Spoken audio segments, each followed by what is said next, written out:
What is up, guys? This is a wedding photographer who sent me a compact flash card, most likely for data recovery services. This is like happens all the time. But this is from, I had a wedding this past winter, and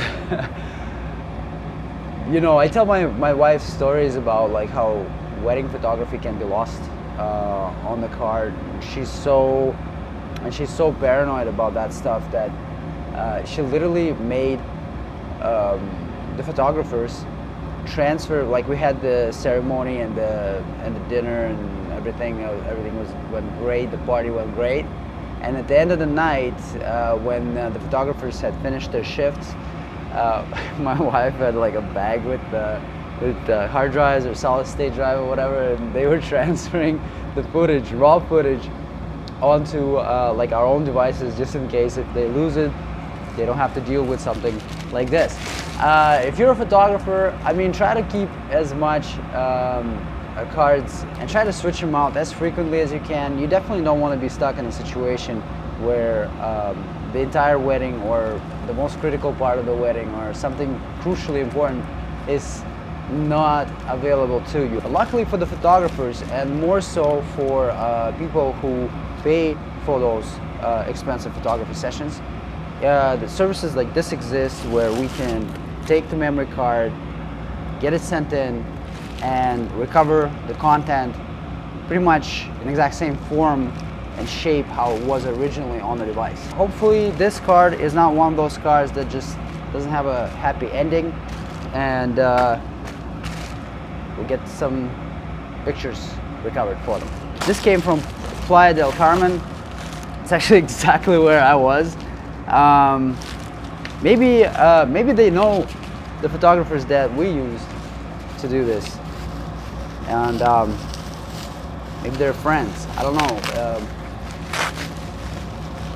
Playa del Carmen is pretty much like a really big wedding destination spot, so I don't know how many photographers they really have, but hey,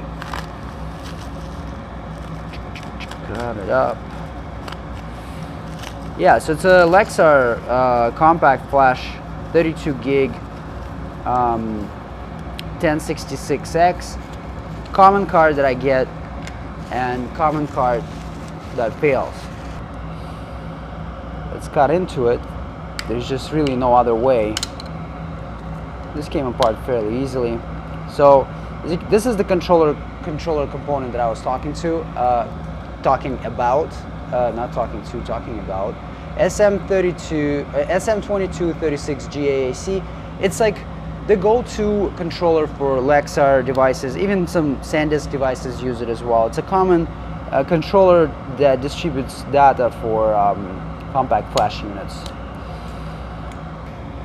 Let's pull those off, and the ID of the device will tell what the likelihood of the recovery is going to be. Because the cards that don't get recovered, with that the XOR being slightly different, they always have the same ID. I can't remember off the top of my head which ID it is on the reader, but once we plug it in, I'll check my database and we'll see it there. So I'm just gonna quickly mark them. To dismount, my holder is designed like this. It's kind of like a tripod. So I found the best way for me to break these cards and hold them in place for dismounting is just to remove the connector part. We're not going to plug it in using the connector anymore anyways, so there's really no point for that to be in there. And then now it can very easily go into the holder with a third pin, locking it in place like that perfectly. There you go. That's how we're gonna hold it down. I'm gonna get it nice and crispy for you. Yeah, what's up? Another tool that I use often is very I think is very cool, because I got tired of these like manual syringes where you push too much or it gets stale, and like you try to push too hard, you apply too much pressure, and then they bleed for like 10 minutes and drip flux all over your table. Not that my table is really clean today anyways, but it helps to keep the mess down to the minimum. And just shoot it a little bit on sides. Not a lot, I don't need a lot. And then you just hang it up. Just hang it up in the holster, done. So look at that. Nice. The other day somebody asked me, why are you wearing a mask when you work? It's just an extra precaution. And they said it's a dust mask. It's not a dust mask. It actually is lined with charcoal, so it does help prevent fumes a little bit. Most of the noise that you hear in the background right now, that sound, is coming from the fume extractor, which basically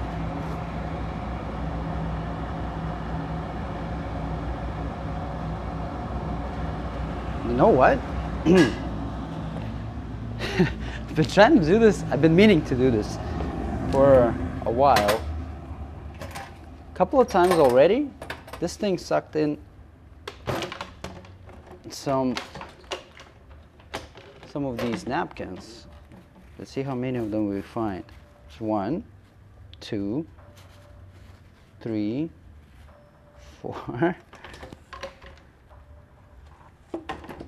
That's gonna help a little bit with the airflow. Okay, let's do this. So I will pull the memory at 390 with the 90 air, and it will like it. I find that giving it a bit more heat but removing it much faster is better for the memory than giving it less heat but heating it up for longer. So usually I'll start preheating just the board slightly over by the interface until I see the flux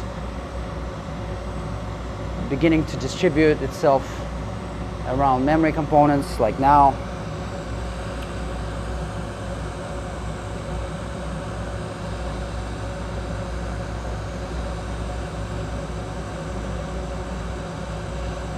Maybe get the board hot enough to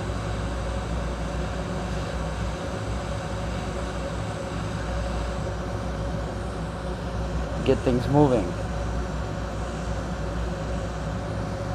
Whatever the flux is made of, often enough just washes out the markings that I make.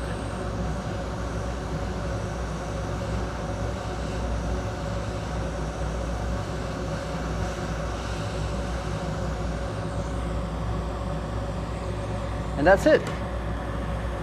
Quick and easy removal.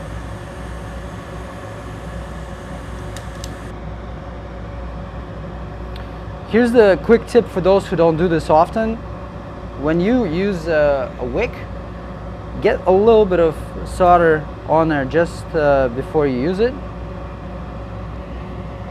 And that way you'll have much better traction with the chip.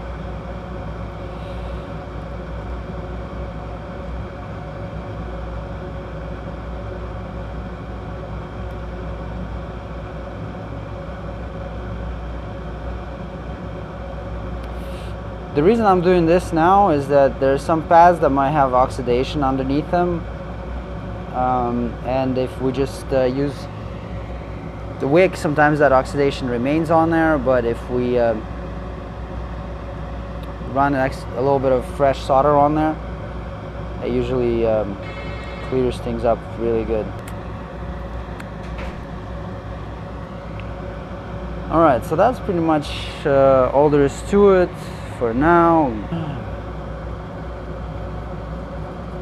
There's another thing that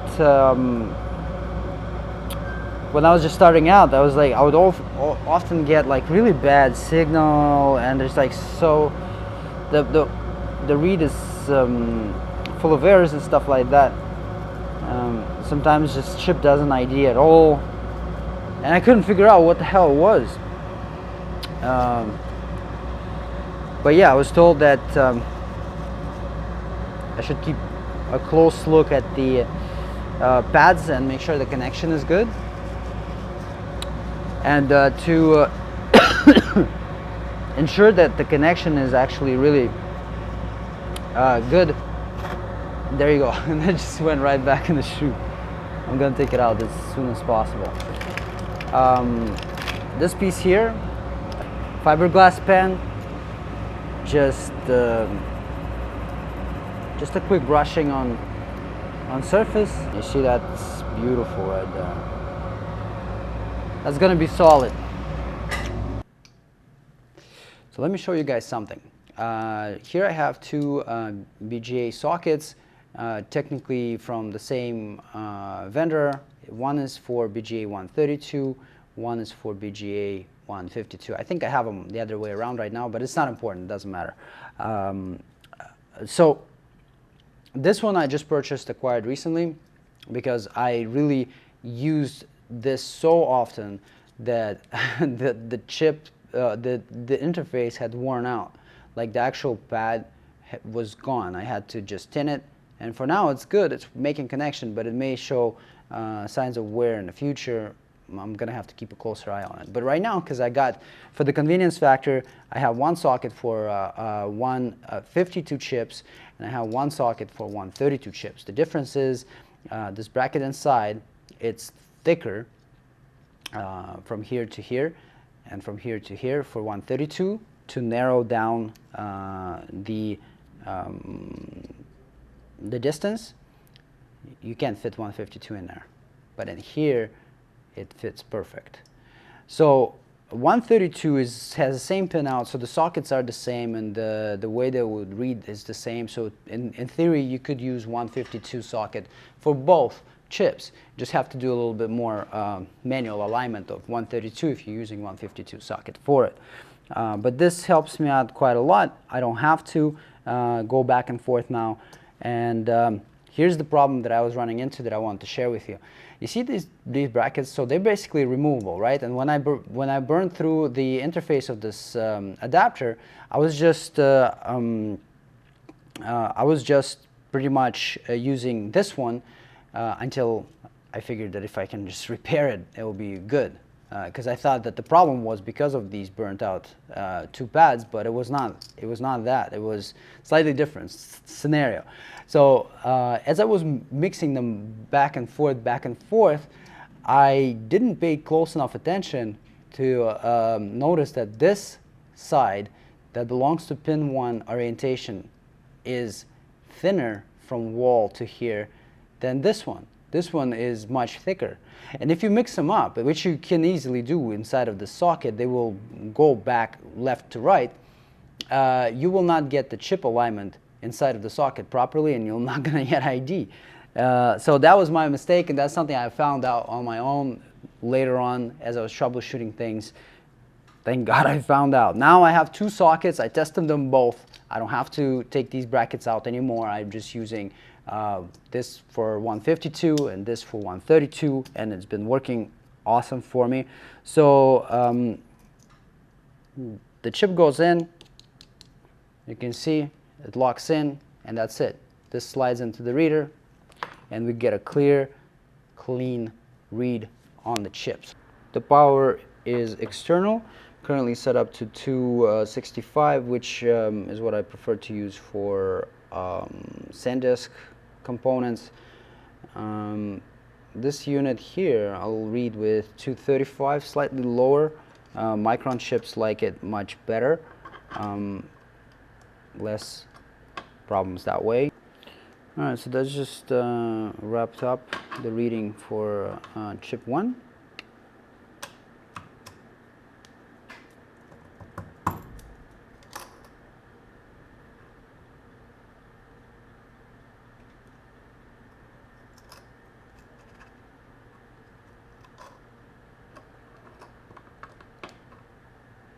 Chip 2.